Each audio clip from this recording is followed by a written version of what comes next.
Assalamualaikum warahmatullahi wabarakatuh.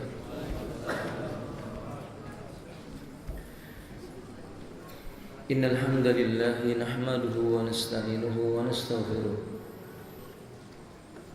wa na'udzu billahi min shururi anfusina wa sayyiati a'malina.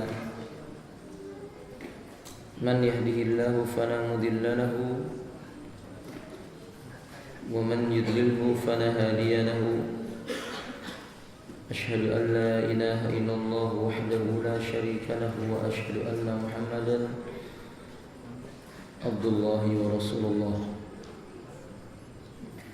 اللهم صل على محمد وعلى آله وأصحابه ومن تبعهم بإحسان إلى يوم الدين. أما بعد.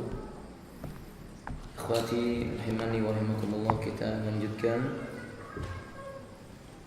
membahas buku 89 kesalahan seputar puasa dan Ramadan.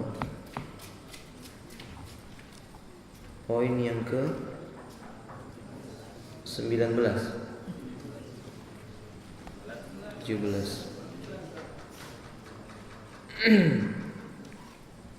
Di antara kekeliruan yang dilakukan adalah ba'dul a'immatil masajid fi salatihim ay salatit tarawih ghairu tuma'ninatin fiha. Sebagian imam masjid kita menjumpai mereka tidak tumakninah dalam mengerjakan salat tarawih berjamaah. Ikhwati rahimani wa rahimakumullah, kata beliau di sini, terbilang banyak kita menyaksikan imam memimpin sholat tarawih dengan sangat cepat, maksudnya tidak tumakninah. Yaqra'u fatihatul kitab wa suratan minal Qur'an fi kulli raka'atin bighairi tartilin. Mereka membaca Al-Fatihah dan surat-surat yang ada tidak dengan bacaan yang tartil. Padahal Allah mengatakan dalam Al-Quran, warattilil Qur'ana tartila. Antunkanlah Al-Quran itu dengan bacaan yang perlahan-lahan. Kemudian juga suratan minat takbiratil islam, minat takbiratil ikhrami ila taslimi. Terlalu cepat sejak takbiratul ikhram sampai salam. Sementara kita mengetahui di antara perkara takbiratul ikhram sampai salam ini merupakan rukun. Tumakninah itu rukun. Apa dalil yang mengatakan bahwa tumakninah itu rukun? Rasulullah SAW berkata, "Idza kumta ila sholati fakabbir." Ini hadis tentang al-musi fi sholatihi, orang yang jelek dalam sholatnya. Ketika Nabi melihat orang ini sholat, selesai sholat Nabi berkata, "Sholli li'annaka lam tusalli." Sholat, kamu tadi belum sholat. Dia sholat, kemudian diucapkan oleh lagi dalam Nabi, "Sholatlah engkau, karena engkau tadi belum sholat." Ia pun mengulang sholatnya. Sampai ketiga kalinya Nabi mengatakan, "Sholatlah, engkau tadi belum mengerjakan sholat." Kata lelaki ini, "Saya tidak tahu yang lebih baik daripada ini." Lalu Nabi mengatakan, "Idza kumta ila sholati fakabbir." Bila engkau hendak menunaikan salat, maka awalilah salatmu dengan takbir. Maksudnya takbiratul ikhram. Summa qra' ma tayassara ma'aka minal Qur'ani. Kemudian bacalah apa yang mudah bagimu dari Al-Qur'an, yaitu surah Al-Fatihah dan surah yang lainnya. Summarka, kemudian hendaklah engkau rukuk. Dalam posisi rukukmu itu hatta tatma'inna raki'an, sehingga engkau benar-benar tumakninah di dalam rukuk. Qala Nawawi rahimahullah ta'ala, Imam Nawawi menyebutkan tumakninatu fis sholati imma fir ruku'i awis sujudi aw ghairihima aqalluha ay yaqra'a rajulun fi sujudi aw fi ruku'ihi dzikran min dzikriyati ruku'i wasujudi khasyiatan fiha. Atau kama qala rahimahullah taala. Tumakninah dalam rukuk maupun sujud di dalam salat itu paling sedikitnya seseorang yang rukuk dan sujud membaca 1 kali zikir di antara zikir-zikir yang ada, dibaca dengan khusyuk. Subhana rabbiyal azim, sami Allahu liman hamidah. Itu minimal. Wadah? Justru tidak boleh kalau mereka membaca 3 kali tapi cepat subhanallah. Ini tidak khusyuk. Maka lebih utama orang cuma membaca subhanarabbiyal azim. Tetapi Imam Syafi'i berpendapat makruh membaca zikir cuma sekali. Zikir itu minimalnya dibaca berapa? 3 kali. Summarfa hatta ta'dila qa'iman. Kemudian angkatlah kepalamu dalam posisi engkau berada berdiri dalam salatmu itu, hatta ta'dila qa'iman, sampai kamu benar-benar lurus punggungmu, i'tidal. Jadi i'tidal itu diam dulu, sami Allahu liman hamidah, diam sejenak. Kemudian membaca Rabbana walakal hamd. Summasjud, kemudian sujudlah hatta tatma'inna sajidan, sehingga engkau tumakninah di dalam sujud. Summarfa, kemudian angkat kepalamu hatta tatma'inna jalisan, sehingga kamu tumakninah dalam posisi duduk di antara 2 sujudmu. Waf'al dzalika fi salatika kulliha, lakukanlah itu pada setiap salatmu seluruhnya. Walhasil tumakninah rukun. Imam Al-Utsaimin menyebutkan, man taraka tuma'ninatan fi salati hina yarqa'u aw yasjudu aw yajlisu fala salata lahu. Orang yang mengerjakan salat tapi tidak tumakninah dalam rukuknya, dalam sujudnya, dalam duduk di antara 2 sujudnya, tidak ada salat bagi dirinya. Karena tumakninah itu apa? Rukun di dalam salat. Dari Maimun ia berkata, seorang dari muhajirin melihat seorang yang mendirikan salat dalam waktu yang amat singkat. Maka dia menegur orang itu seraya berkata, aku mengingat barangku yang hilang, tapi barang yang hilang paling besar ialah yang sengaja engkau hilangkan. Kata beliau ini, aku ingat barangku yang hilang, tapi barang hilang yang paling besar ialah yang sengaja engkau hilangkan. Maksudnya begini, Pak. Mungkin orang sholat terfikirkan sesuatu di luar sholatnya, lalu dia teringat dengan benda yang hilang itu. Tapi ketika dia tahu dia sedang sholat, ini perkara besar, dengan sengaja dia hilangkan kekhusyuan dengan mempercepat gerakan, itulah kehilangan yang lebih besar.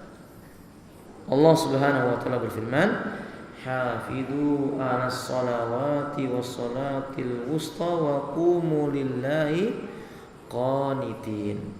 Jagalah oleh kalian salat wajib dan salat wusta, yaitu salat yang di tengah-tengah salat. Salat apa itu? Asar menurut pendapat yang rajih. Wa qumu lillahi qanitin, berdirilah kalian karena Allah dalam salat kalian dalam kondisi qanitin, ini khasyiin, yaitu dalam kondisi khusyuk dan mutmainnun, tenang, tidak tergesa-gesa. Wallahu a'lam bishawab. Yang ke-18, termasuk kesalahan yang dilakukan oleh sebagian kaum muslimin itu tala'ubu inda salati tarawih, main-main, bercanda ketika sedang salat tarawih. Mungkin kalau orang dewasa tidak, tapi kesalahan ini sering dilakukan oleh anak-anak. Yang menjadi permasalahannya, orang tua membiarkan anak-anak mereka bercanda dalam salatnya, padahal ini mengganggu ibadah salatnya kaum muslimin. Dalam riwayat Imam Abu Daud dari Anas bin Malik radhiyallahu ta'ala anhu, Nabi sallallahu alaihi wasallam rajulun yaqra'ul Qur'ana inda rajulin yunaji rabbahu ayyaqumu fi salatihi. Nabi melihat ada seorang membaca Quran di samping saudaranya yang sedang salat, bermunajat kepada Rabbnya. Faqala lahu sallallahu alaihi wasallam, la taqra' al-Qur'ana inda akhika alladhi tunaji rabbah fi salatihi. li'anna qira'ataka takhtalitu bimunajati atau kama qala alaihi salatu wasallam. Jangan baca Quran di samping saudaramu yang sedang bermunajat dalam salatnya, karena bacaanmu itu akan bercampur aduk dengan doa orang itu. Maksudnya mengganggu kekhusyuan orang yang salat. Fahimtum ikhwati? Kalau bacaan Al-Quran saja Nabi melarang mengeraskannya di samping orang salat karena mengganggu kekhusyuannya, maka tentu yang lainnya min babil aula. Lebih daripada itu. Nasihat bagi para bapak, para ibu ketika sholat anaknya itu misalnya berisik, dipegang. Bukankah Abu Hurairah mengatakan ya ummun Nabi sallallahu alaihi wasallam an-nasa fi salati wa huwa yahmilu Umamah binta Zainab. Nabi mengimami manusia dalam salatnya, beliau menggendong Umamah bintu Zainab. Di antara faedahnya kata Imam Al-Utsaimin mengajari anak tentang salat. Yang kedua, mencegah terjadinya apa? Kegaduhan yang dilakukan oleh anak-anak dalam salatnya orang-orang yang sedang salat di masjid. Nah, maka saudaraku muslimin rahimanillah, bercanda dalam salat itu enggak disukai. Bahkan ini menurut pendapat sebagian kaum muslim, ya jelas hukumnya batal. Kalau anak-anak yang melakukannya, kaum muslimin membiarkannya, ya enggak boleh. Wallahu a'lam bishawab. Sa'id bin Yazid berkata, aku berdiri di dalam masjid. Tiba-tiba ada seorang lelaki menimpukku dengan kerikil. Lalu aku melihat ternyata lelaki itu Umar bin Khattab. Umar berkata, pergi dan datangkanlah dua orang ini. Maka aku pun datang bersama dua orang itu.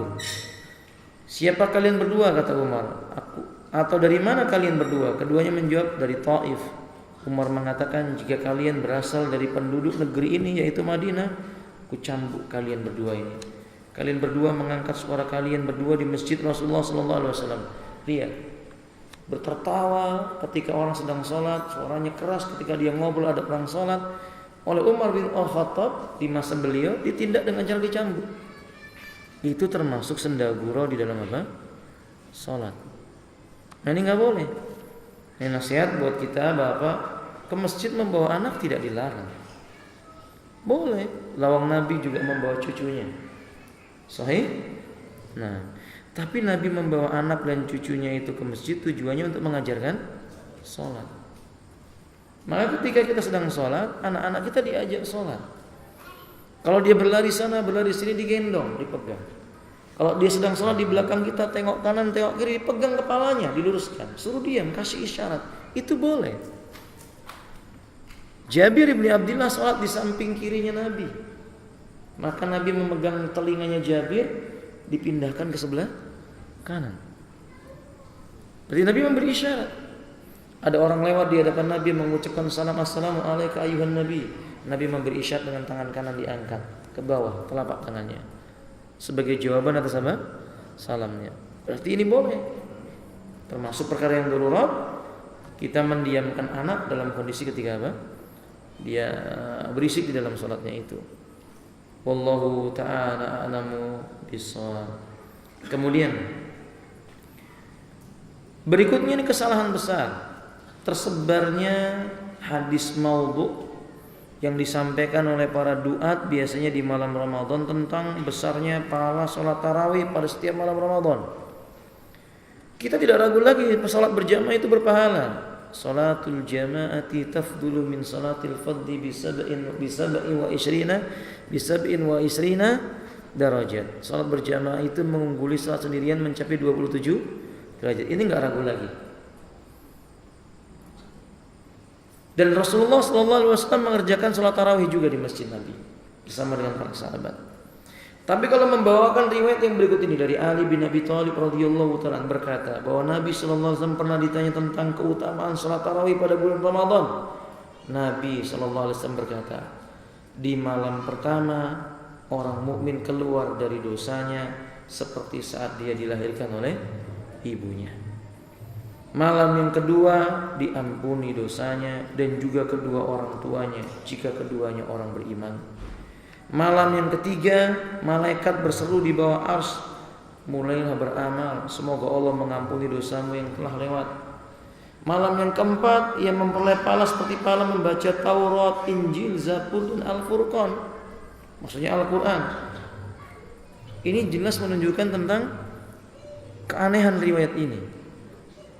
Mengapa demikian? Karena Nabi melarang kaum muslimin membaca Taurat, membaca Zabur, membaca Injil. Nabi hanya memerintahkan kaum muslimin membaca Al-Quran. Ayat Al-Quran juga menyebutkan afala yatadabbarunan Quran. Tidak menyebutkan afala yatadabbaruna Taurat wal Injil wal Zabur wal Quran. Tidak. Allah hanya mengatakan afala yatadabbarunan Quran. Umar bin Khattab dalam riwayat Imam Abu Daud di Masjid Nabawi di emperannya beliau membaca Taurat.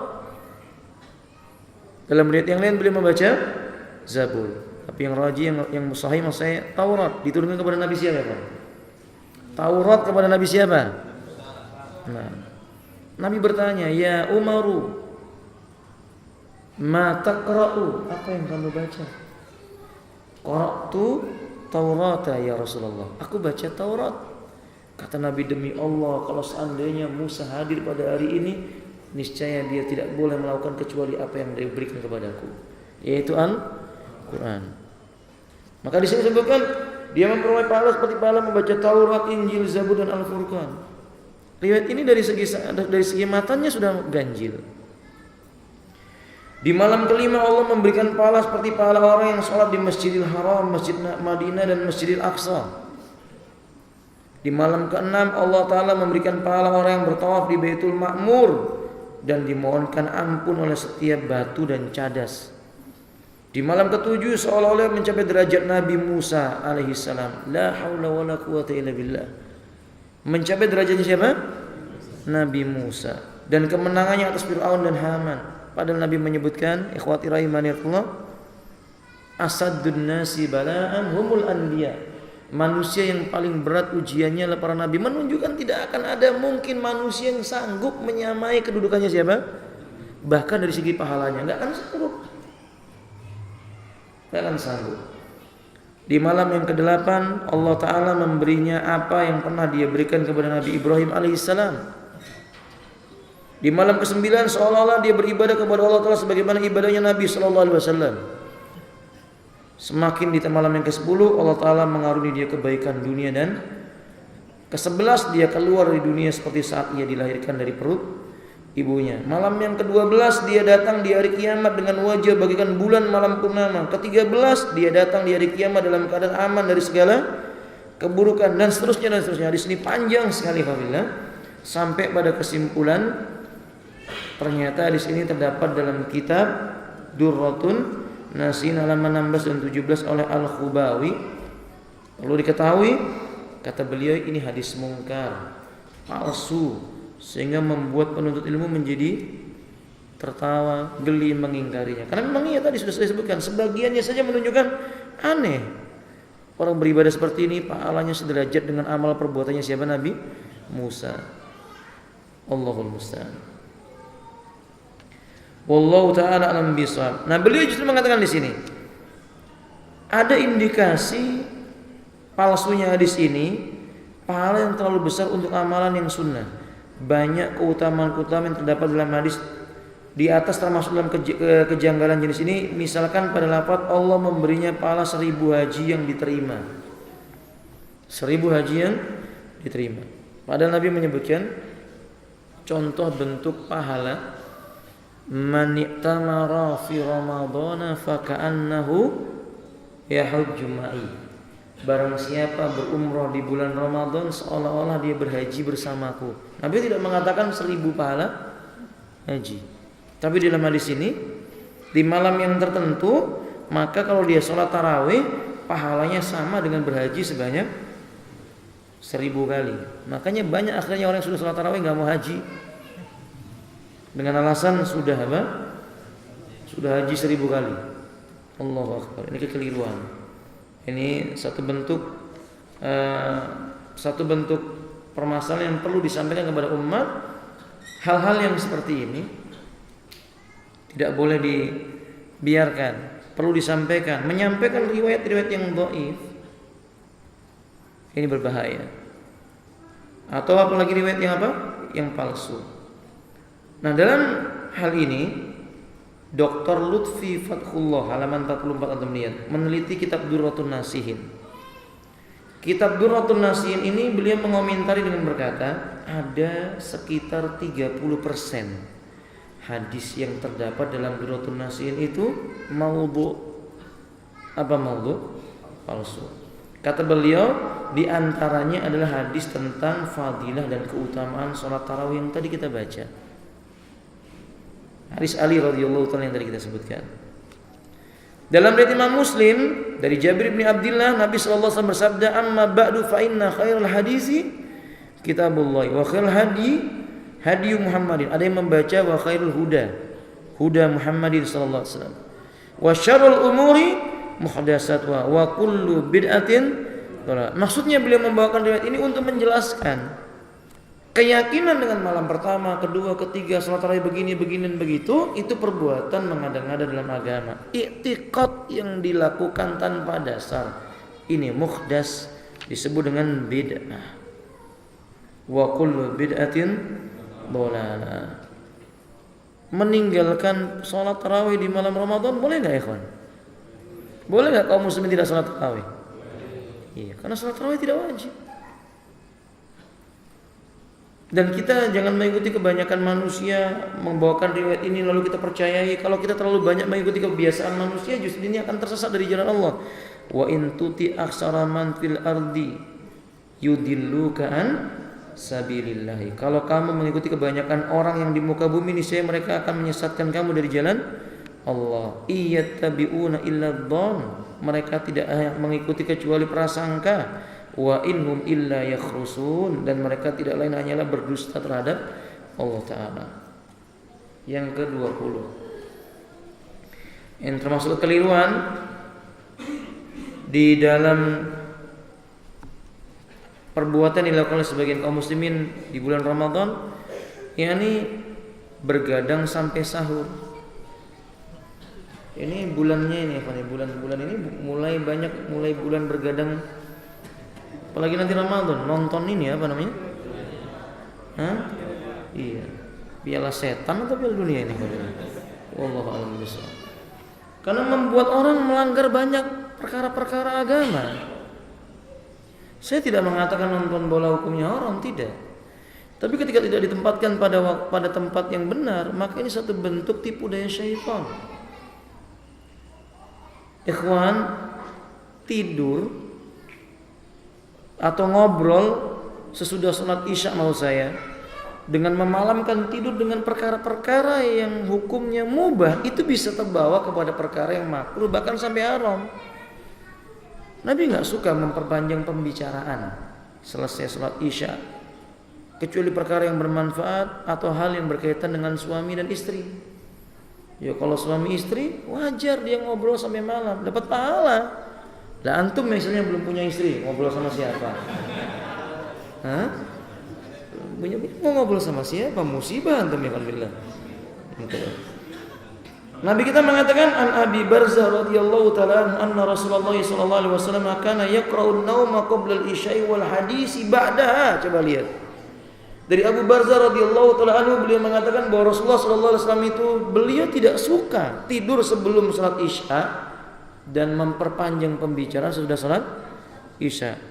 Dalam riwayat yang lainnya, illal mutazawwijaini, kecuali suami istri, dia ngobrol nggak apa-apa, dapat pahala kalau suami istri. Fahim tuh ikhwan? Nah, kalau antum tidak punya istri, antum broadcast, musibah ya ikhwan. Musibah. Nggak disukai hukumnya apa? Makruh. Hukumnya makruh. Sehingga berpanjang-panjang, apalagi sebagian kaum muslimin melalaikan dari ibadah yang lebih utama atau ibadah yang utama seperti qiraatul Quran. Mestinya dia di tengah malam bisa bangun lagi untuk beribadah dengan mempercepat tidur selesai sholat. Akhi fillah, bergadang sampai malam itu nggak disukai kecuali ribat, sedang menjaga perbatasan perang. Nabi selesai sholat isya bertemu keluarganya, urusan dia dengan keluarga, pokoknya ba'da isya urusan dengan orang lain udah nggak ada. Dengan siapa? Keluarga. Nggak ada sahabat-sahabat Nabi yang berani mengganggu Rasulullah sesudah sholat isya. Itu antara beliau dengan siapa? Keluarganya. Nah, ini yang dilakukan Rasulullah SAW. Dan hadis ini jelas menerangkan kepada kita obrolan atau apapun sampai datangnya sahur nggak benar. Hati-hati dengan tipu daya setan ya. Di mana setan menipu, boleh jadi seseorang ba'da isya tidur, tengah malam bangun, tapi nonton itu tadi itu.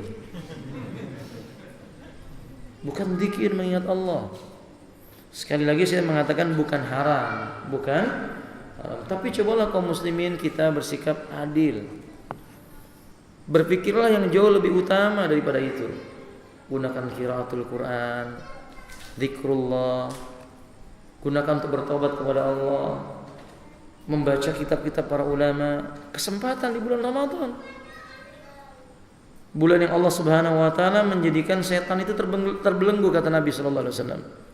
Idza dakhala syahrul ramadhana futihat abwabus sama wa ughliqat abwabun nar wa sulsilatus sayatin. Bila bulan Ramadan datang, pintu langit dibuka, pintu neraka ditutup, setan dibelenggu. Setan dibelenggu. Kalau sebagian orang mengatakan, setan dibelenggu, akan tetapi kok masih ada orang berbuat dosa, maka jawabannya manusia itu digoda bukan oleh setan saja. Manusia juga digoda dengan apa? Hawa nafsu. Faham ya kawan? Innan nafsa la ammaratun bisu. Sesungguhnya hawa nafsu itu mengajak kepada perkara yang jelek. Digoda oleh hawa nafsunya itu. Tetapi kita mengetahui di dalam bulan Ramadan untuk berbuat kebaikan itu jauh lebih banyak, lebih mudah maksud saya. Dan memang Allah mengatakan dalam Al-Quran, yuridullahu bikumul yusra. Ini kan berbicara tentang masalah Ramadan. Maka Allah mengatakan yuridullahu bikumul yusra wala yuridu bikumul usra. Allah ingin kalian mudah dalam beragama dan Allah tidak ingin kalian sulit dalam beragama. Maka manfaatkan untuk ibadah-ibadah yang bisa menjadi bekal kita kelak pahalanya di yaumil qiyamah ya ikhwati. Baca Quran, capek tidur. Bangun tidur, istighfar, baca zikir, ambil air wudu, sholat sunnah 2 rakaat, baca Quran lagi, capek tidur lagi. Sekali-kali nonton misalnya, ya jangan terlena lah ya.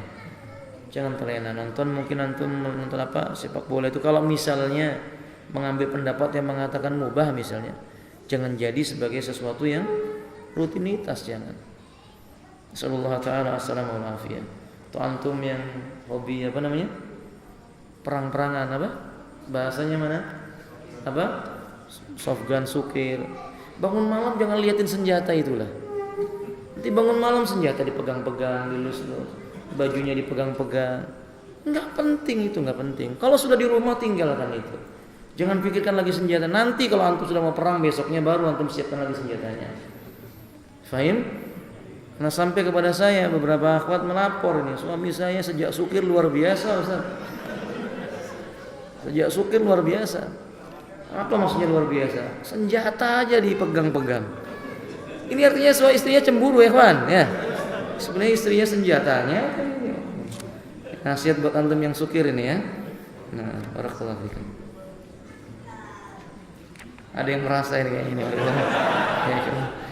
Wallahu ta'ala alam bisawab. Kita lanjutkan yang ke-21. Cepat-cepat menghatamkan Al-Quran termasuk kekeliruan. Memperbanyak membaca Quran, menghatamkan Al-Quran, bagus, baik.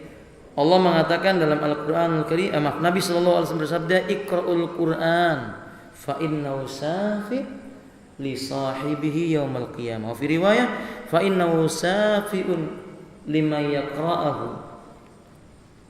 yaumal qiyamah." Kama qala alaihi wasallam. Bacalah Al-Quran. Quran itu akan memberikan syafaat bagi orang yang membacanya di hari kiamat. Anas bin Malik menyebutkan bahwa Rasulullah itu bila datang bulan Ramadan semakin semangat membaca Al-Quran, terutama ketika Jibril menjumpainya. Tapi yang perlu dicatat, membaca Quran ada etikanya. Di antara membaca Al-Quran itu, yakni perlahan-lahan dan mentadaburinya. Warattilil Qur'ana tartila. Allah katakan dalam surah Al-Muzammil, lantunkanlah Al-Quran itu dengan cara perlahan-lahan. Aisyah menyebutkan tentang cara bacaan Al-Qurannya Nabi itu. Nabi itu kalau membaca Al-Quran berhenti di ujung ayat. Alhamdulillahi Rabbil Alamin. Ar-Rahmanir Rahim. Nabi tidak membaca Alhamdulillahi Rabbil Alamin Ar-Rahmanir Rahim Maliki Yaumiddin Iya dan seterusnya. Faham tak? Enggak begitu. Nabi baca Alhamdulillahi Rabbil Alamin Ar-Rahmanir Rahim dan seterusnya. Naam kadzalik.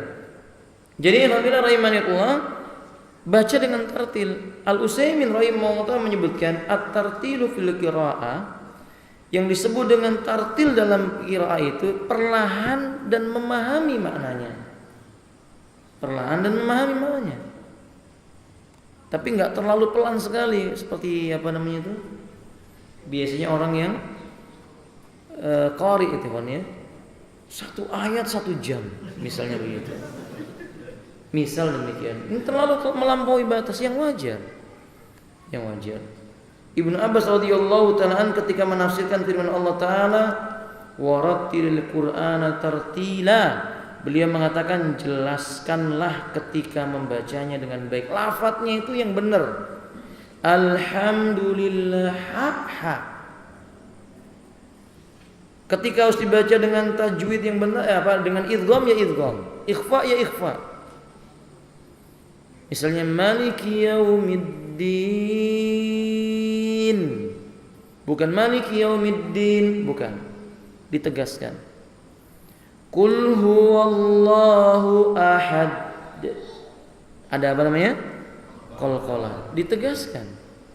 Idza zulzilatil ardu zilzalaha, bukan iza zulzilatil ardu silsalaha. Tapi apa? Idza zulzilatil ardu zil. Ini namanya tartil, ditegaskan maknanya, lafaz-lafaznya. Abu Isa berkata dan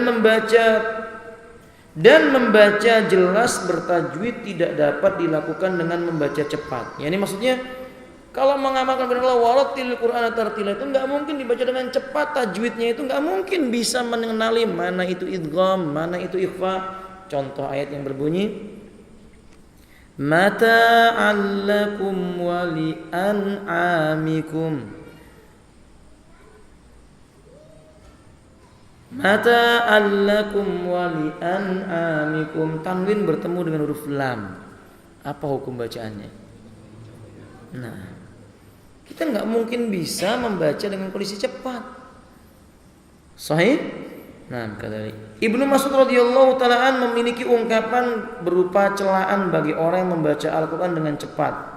Dari Abu Wail mengatakan bahwa seorang lelaki yang bernama Nuhaik bin Sinan datang kepada Abdullah bin Mas'ud dan berkata, "Wahai Abu Abdurrahman, bagaimana engkau membaca ayat ini? Huruf alif ataukah ya?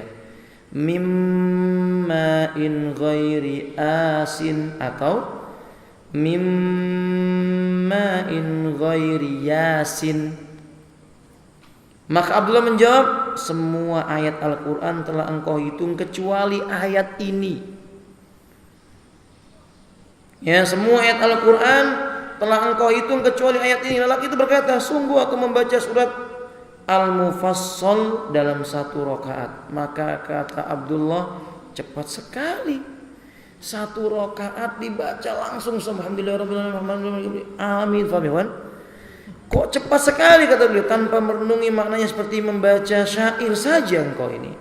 Sesungguhnya beberapa kaum jika membaca Al-Quran tidak melewati kerongkongan mereka. Padahal bila masuk ke dalam hati dan melekat di sana, Al-Quran pasti membawa manfaat. Jadi maksudnya kawan, tergesa-gesa itu tidak hak. Mimma in ghairi asin, itu bacaan yang benar dalam riwayat Hafiz, bukan mimma in ghairi yasin. Wallahu a'lam bishawab. Intinya dalam hadis ini atau riwayat ini Ibnu Mas'ud menjelaskan betapa cepatnya orang membaca 1 ruku, 1 rakaat sekali baca mufassal. Seharusnya dibaca dalam kondisi pelan terputus mufassal, tapi dibaca sambung sama dia, muwassal jadinya. Maka kata beliau, betapa cepat engkau membaca seperti membaca syair saja. Nah, berarti kalau kita membaca Al-Quran itu baca dengan cara yang tenang, pelan-pelan. Walaupun Al-Fatihah, Alhamdulillahirabbil alamin. Bacaan yang seperti ini melekat di hati, niscaya akan menimbulkan manfaat di dalam hati. Nah, Allah mengatakan dalam Al-Qur'an, "Lau anzalna hadzal Qur'an ala jabalin la ra'aitahu khashi'an mutasaddian min khasyatillah." Yang ke-22. Kesalahan berikutnya membunyikan kentongan di bulan Ramadan.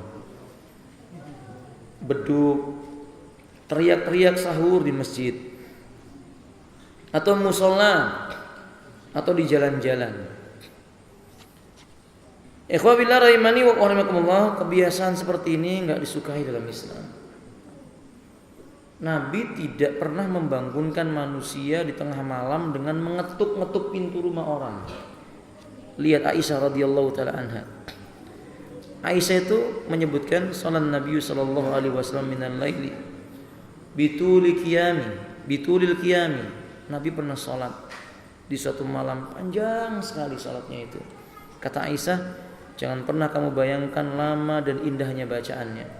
Lalu kata Aisyah, aku memanjangkan kakiku di hadapan Nabi. Bila Nabi hendak sujud, Nabi memegang kakiku dan menyingkirkannya. Bila Nabi bangkit, kupanjangkan lagi kakiku. Sampai kepada kalimat yang menyebutkan, Nabi tidak membangunkan aku kecuali menjelang subuh. Menjelang subuh baru dibangunkan oleh Nabi. Ya Aisyah tu, qumi minal laili. Aisyah, tegakkan sebagian dari malam yang tersisa ini untuk sholat. Maka Aisyah sholat witir. Enggak memberatkan umat. Enggak memberatkan, alhamdulillah. Alhamdulillah membangunkan orang di tengah malam dengan sahur jam 2 malam. Ini amalan yang buruk. Mengapa demikian? Karena sahurnya Nabi itu mendekati waktu subuh. Sahurnya Nabi itu mendekati waktu subuh. Zaid bin Thabit menceritakan kepada sahabat Anas bin Malik radhiyallahu ta'ala, kunna ma'an Nabi sallallahu alaihi wasallam fi sahurin wa fi riwayah natasaharu ma'an Nabi sallallahu alaihi wasallam fi lailati Ramadan, falamma faragha 'anis sahuri wa fi riwayah aqlatis sahuri qama liya'ummun nasa fi shalah ay salatil fajri. Qala Anas bin Malik radhiyallahu ta'ala, kam baina sahurikum wa adani Bilalin qala biqadri qiraati 50 ayat minal Qur'an. Kami pernah makan sahur bersama Nabi sallallahu alaihi wasallam di suatu malam di bulan Ramadan. Beliau selesai salat, beliau selesai makan sahur, berdiri ingin mengimami salat subuh. Ditanya oleh Anas, berapa sih jarak antara makanmu dengan adzan subuh itu? Ya kira-kira 50 ayat Al-Quran yang dibaca. Nabi itu baru makan sahur 15 menit atau 20 menit sebelum adzan. Makan. Sebagian para sahabat bahkan ada yang berkata kepada Bilal bin Rabah ketika dia sedang makan sahur, Bilal mau adzan. Maka dia mengatakan, intadir ya Bilal hatta akalna kullama indana. Tunggu Bilal sampai kami selesai makan yang ada di sini depan kami semuanya ini. Maksudnya begini, Pak. Jadi ketika dia sedang makan sahur, Bilal mau adzan. Entar dulu, saya selesaikan dulu makannya. Coba lihat. Berarti kan mendekat kepada waktu subuh. Kaum muslimin di masa sekarang, mereka membangunkan di malam hari untuk makan sahur atau masak. Mudarat yang pertama, memukul kentongan, membunyikan sirine, memukul lonceng. Itu tasyabuh dengan orang Nasrani. Kan Nasrani itu dahulu suka membunyikan lonceng di jam tertentu. Oke? Zaman sekarang diikuti oleh kaum muslimin. Man tasyabbaha biqaumin fahuwa minhum. Barang siapa menyerupai suatu kaum maka dia sama dengan kaum tersebut. Yang kedua, berteriak-teriak di masjid dengan sahur. Ini tidak pernah terjadi di zaman Nabi. Yang ada di zaman Nabi adzan 2 kali. Rasulullah sallallahu alaihi wasallam menyebutkan kulu wasrabu idza sami'tumun nidaa Bilal bin Rabah hatta sami'tumun nidaa Ibni Ummi Maktum. Wa fi riwayah hatta sami'tan nida Bilal bin Rabah. Makan dan minum kalau kamu mendengar adzannya Bilal dan Rabah, sampai kamu dengar adzannya Ibnu Ummi Maktum. Dalam riwayat ini dibalik. Dalam riwayat yang lain terbalik, yakni sampai kamu dengar adzannya Bilal bin Rabah berhenti makan. Maksudnya itu batas kamu memulai apa? Puasamu. Terjadi di zaman Nabi berarti suara keras itu adzan. Bukan teriakan imsak. Ini menyelisih apa? Nas. Wallahu a'lam bishawab.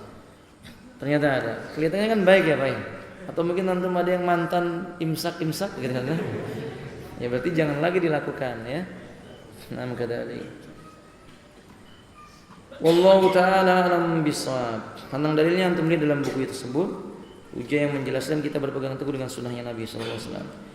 Kesalahan yang ke-23 yakni man'u anis sahuri, menolak dirinya makan sahur. Tidak mau makan sahur. La ya'kulu sahur yaz'amu annahu afdalun lahu hadal khata. Orang tidak makan sahur lalu menganggap itu lebih baik bagi dirinya, ini keliru ya, kawan.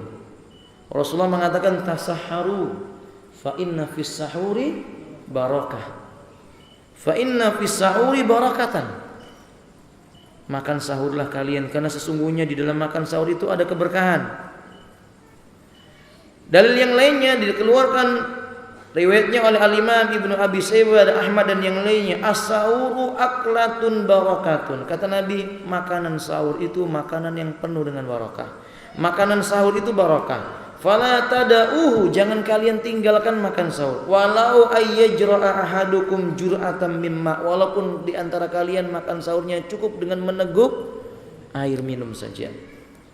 Fa innallaha wa malaikatahu, karena sesungguhnya Allah dan juga malaikatnya yusalluna 'alal mutasahhirin, mengucapkan salawat kepada orang-orang yang makan sahur.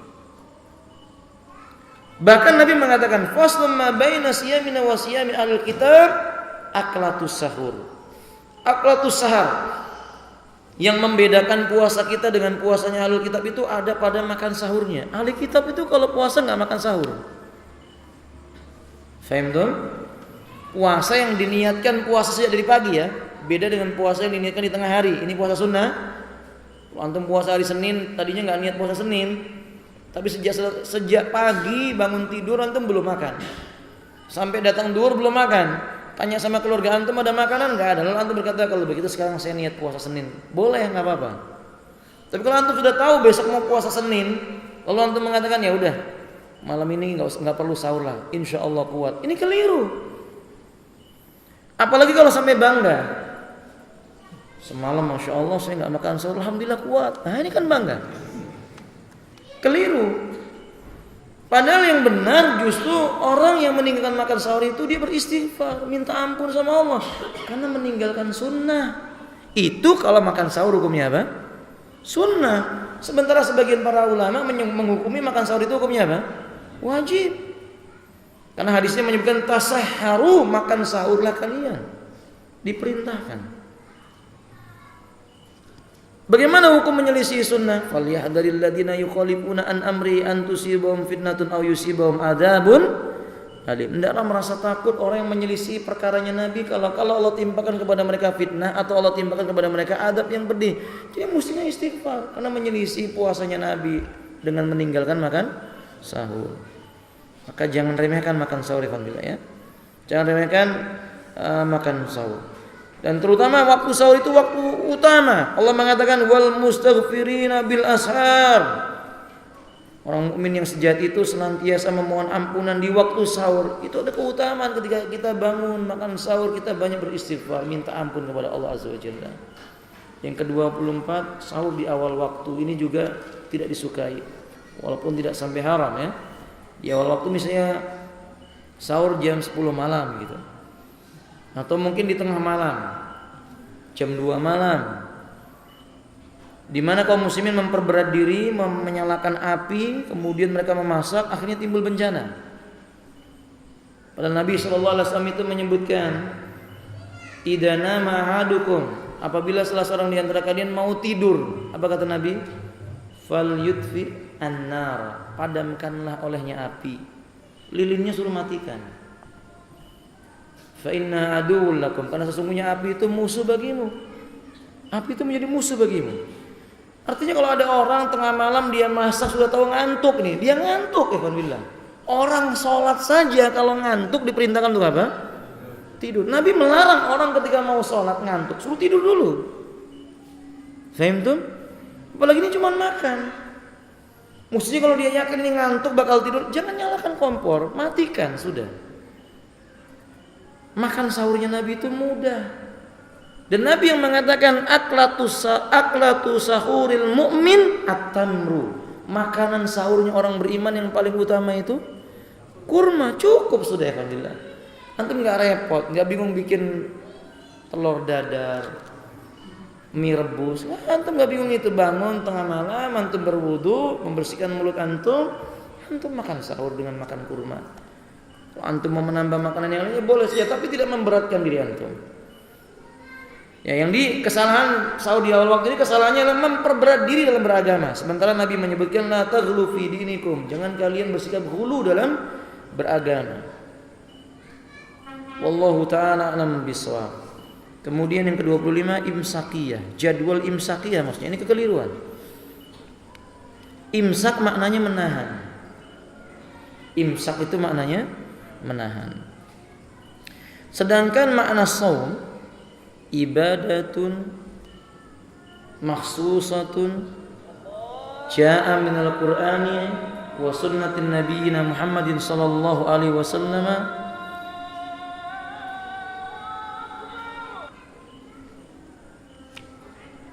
ibadatun makhsusatun jaa anillahi wa rasulihi sallallahu alaihi wasallam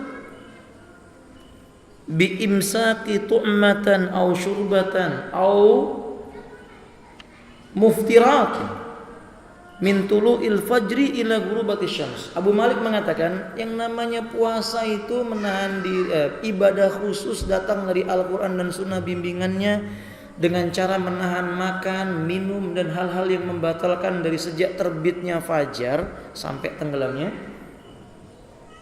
matahari. Jadi imsak itu dimulai kalau sudah muncul waktu sholat subuh yang disebut fajar shadiq. Allah berfirman dalam surah Al-Baqarah, wa kulu washrabu hatta yatabayyana lakumul khaytul abyadu minal khaytil aswadi minal fajri. Dan makanlah dan minumlah sehingga nyata bagi kalian benang putih di antara benang yang berwarna hitam sebagai tanda datangnya waktu fajar. Summa atimmu siyama ilal lail, kemudian sempurnakan puasamu itu sampai datangnya malam. Maksudnya awal malam. Fahimtum ikhwati?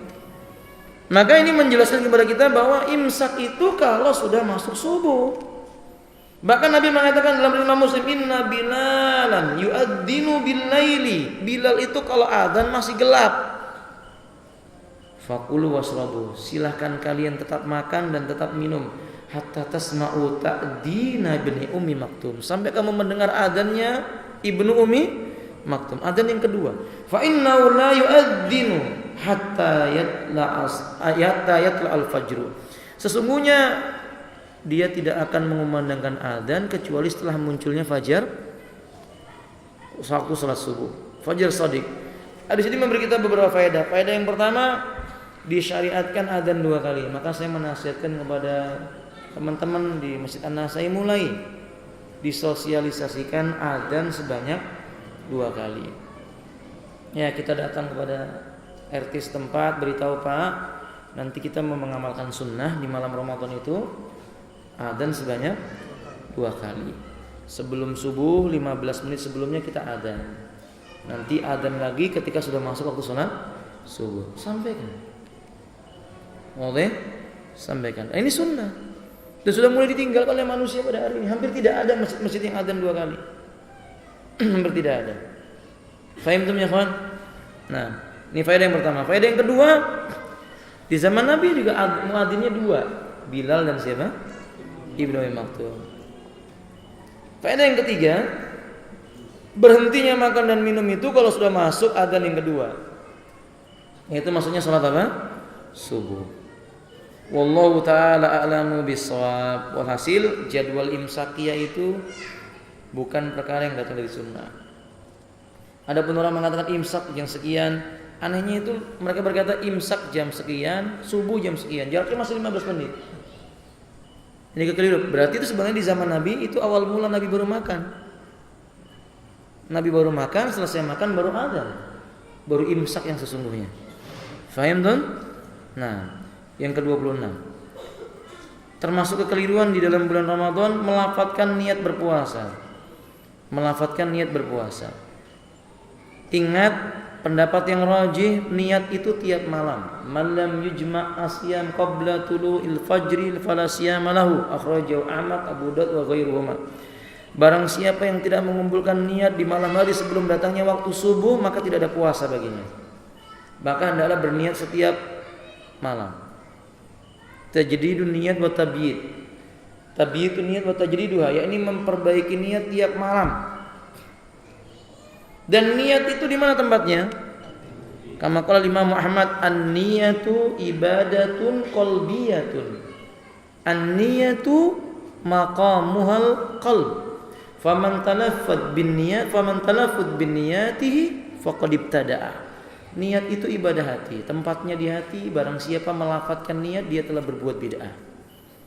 Misalnya nawaitu shoma ghadin an adain fardhi syahrin ramadhana hadis sanati lillahi rabbil alamin misalnya, atau lillahi ta'ala. Ini enggak ada contohnya, enggak ada hadisnya, sahabat enggak pernah melakukan, imam yang 4 tidak menyebutkan dalam kitabnya, enggak ada.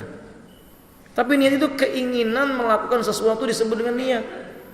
Parahnya lagi, niat ini dibaca berjamaah. Niat dibaca berjamaah selesai sholat tarawih biasanya. Dipimpin imam, nawaitu, shoma ghadin, kan begitu. Diikuti oleh jamaahnya. Ini mengada-ngada dalam agama. Akhirnya ketika seseorang itu tidak sempat mengucapkan nawaitu, dengar adzan, enggak jadi puasa dia. Karena ada anggapan belum membaca niat. Padahal ketika dia itu berbuka bersama dengan temannya, ditanya besok puasa enggak? Insya Allah besok puasa. Itu udah niat. Ketika orang mengatakan insya Allah besok puasa, itu udah berniat. Paham tuh? Keinginan melakukan sesuatu itu udah niat. Ini berlaku untuk segala macam jenis ibadah. Kalau dilafadzkan niatnya, enggak ada dalilnya. Kalau ada yang berkata haji ada Ustaz, Nabi ketika haji mengucapkan labbaik Allahumma hajjan. Labbaik Allahumma hajjan, ya Allah aku sambut panggilanmu, ya Allah ini adalah hajiku. Kita katakan sebagaimana para ulama mengatakan ini bukan lafaz niat haji. Ini namanya lafaz ikhram. Kalau sholat takbir. Kalau Anda mau sholat kan mengucapkan takbir, Allahu Akbar, namanya takbiratul ikhram. Nah kalau mau haji, labbaik Allahumma hajjan, bukan labbaik Allahumma labbaik, itu talbiyah. Labbaik Allahumma hajjan, itu seperti takbiratul ikhram kedudukannya. Bukan niat. Niat itu yang usolli, nawaitu, itu lafaz niat yang tidak ada nasnya dari Al-Quran maupun sunnah Nabi SAW. Faham tuh? Nah, kadalik. Kemudian kita lanjutkan alhamdulillah. Yang ke-27, tidur sebelum sholat subuh. Tidur sebelum sholat subuh. Saya katakan dalam masalah ini fihi, ucapan beliau tidur sebelum sholat subuh garis atasi, ada koreksi. Saya katakan tidur sebelum sholat subuh sunnah. Tidur sebelum sholat subuh sunnah. Beliau mengatakan di sini termasuk kekeliruan. Mungkin maksudnya khawatir terlewatkan sholat subuh. Kalau itu yang dimaksud benar. Tapi tidur sebelum sholat subuh disyariatkan. Aisyah radhiyallahu taala anha itu mengatakan, kana sallallahu alaihi wasallam idza sami'an nida qama ra'ataini khafifataini summa yanamu ala janbihi. Nabi itu kalau beliau mendengar selesai adzan subuh dikumandangkan, beliau salat 2 rakaat yang ringan qabliyah subuh, selesai salat beliau tidur mereng ke sebelah kanan. Hatta jaa ilahi Bilal qad iqamatis shalah, sampai Bilal mengatakan qomat sudah dikumandangkan ya Rasulullah, baru Nabi bangun. Fahim? Tidur sebelum salat subuh itu disyariatkan dengan catatan yakin dia bisa terbangun tepat pada waktunya atau ada orang yang membangunkannya. Tapi bila yang dimaksud oleh penulis di sini adalah dikhawatirkan dia tertidur sampai lewat waktunya benar. Karena kaum muslimin masya Allah makan sampai kenyang, lalu berdalil sunnah tidur sebelum subuh Ustaz, ketiduran sampai jam 7 pagi. Nah ini musibah. Nabi kita mengatakan as-salatu ala waqtiha, salat itu kerjakan pada waktunya. Nabi Allah berfirman, inna salata kanat alal mu'minina kitabam mawquta. Wallahu a'lamu bissawab. Yang ke-28, kita sampai yang ke-30. Tersebarnya hadis dhaif Naumus shaim ibadah, tidurnya orang yang puasa itu adalah wasumtu tasbihun, diamnya orang yang puasa itu tasbihnya. Wa du'auhu mustajabun, doanya pasti digabulkan. Wa amalahu mudha'afun, amalannya dilipat gandakan. Terdapat dalam Sunan Al-Baihaqi dalam kitab Syu'abul Iman juz 3 halaman 1437. Ini hadisnya lemah, dhaif. Hadisnya dhaif. Dalam riwayat yang lainnya, as-shaimu fi ibadatin wa in kana raqidan ala firasi, orang yang puasa itu tetap dihitung ibadah walaupun dia sedang berselimut sambil tidur. Tidur pun dikatakan ibadah. Ini hadis ini dampaknya jelek ya alhamdulillah. Dampak buruk dari hadis ini ngajarin orang banyak tidur di bulan Ramadan. Syahrul Ramadan syahrul Quran. Bulan Ramadan itu bulan Al-Quran. Tapi di Indonesia syahrul Ramadan itu syahrul niat. Bulan tidur, iya. Ba'da sholat subuh tidur sampai zuhur. Bukan sampai 2, sampai zuhur. Selesai sholat zuhur tidur lagi. Ini musibah alhamdulillah. Lalu beralasan dengan hadis tadi ini, kata Ustaz tidurnya orang puasa, ini hadis palsu. Maaf, ini hadis dhaif. Jadi berdalil dengan riwayat ini keliru. Jangan ajari anak-anak kita atau keluarga kita banyak tidur di bulan Ramadan, tapi tidur yang wajar. Qailulah misalnya. Tidur menjelang apa? Salat zuhur. Ini disukai. Dalam ilmu kesehatan ternyata tidur menjelang salat zuhur itu atau qailulah itu menghilangkan penyakit, hilang keseimbangan itu apa namanya? Nah, seperti itu. Wallahu a'lam bishawab. Yang ke-29 malas membaca Quran, ini kesalahan. Allah berfirman, "Wa qala ar-rasulu ya rabbi inna qaumi ittakhadhu hadzal qur'ana mahjura." Dan berkatalah Rasul, "Wahai Rabbku, sesungguhnya kaumku menjadikan Al-Qur'an ini sesuatu yang dia acuhkan, ditinggalkan." Ini kesalahan. Padahal Allah mengatakan syahrul Ramadan alladzi unzila fihil Qur'an hudal linnasi wa bayyinatin minal huda wal furqan. Bulan Ramadan itu bulan diturunkan di dalamnya Al-Qur'an sebagai petunjuk bagi manusia, menjelaskan dengan penjelasan yang nyata minal huda wal furqan. Pembeda dan merupakan petunjuk bagi orang yang beriman dan merupakan pembeda antara yang hak dengan yang batil. Bahkan Nabi kita mengatakan, "Masalul mu'minin alladzi yaqra'ul Qur'an." Permisalan orang beriman yang membaca Al-Qur'an itu ka'utrujah. Ta'muha thayyib wa rihuha thayyib. Utrujah itu baunya wangi, rasanya segar. Utrujah itu seperti jeruk. Seperti jeruk. Wa masalul mu'minin alladzi la yaqra'ul Qur'ana katamrah. Permisalan orang Islam, orang mukmin yang tidak rajin membaca Quran dia seperti kurma. Ta'muha thayyib wa la raihalah. Baunya enggak menyegarkan tapi rasanya manis. Lalu kata Nabi sallallahu alaihi wasallam, "Wa masalul fajir alladzi yaqra'ul Qur'an." Orang yang berdosa, kafir, munafik membaca Al-Qur'an kama salir raihanah, riwa thayyib wa ta'muha murrun. Permisalannya itu seperti buah raihanah. Baunya memang wangi tapi rasanya pahit. Rasanya pahit. Kata beliau, dan permisalan orang fajir yang tidak membaca Al-Qur'an seperti permisalan Handalah. Handalah itu baunya enggak ada, rasanya juga apa? Pahit. Buah handola itu dilihat bagus ya kawan, tapi nggak ada wanginya. Kalau dimakan rasanya apa? Pahit. Kalau seseorang diberi nama handola bagus, menjadi pahit bagi orang kafir. Nggak apa-apa. Para sahabat ada yang diberi nama apa?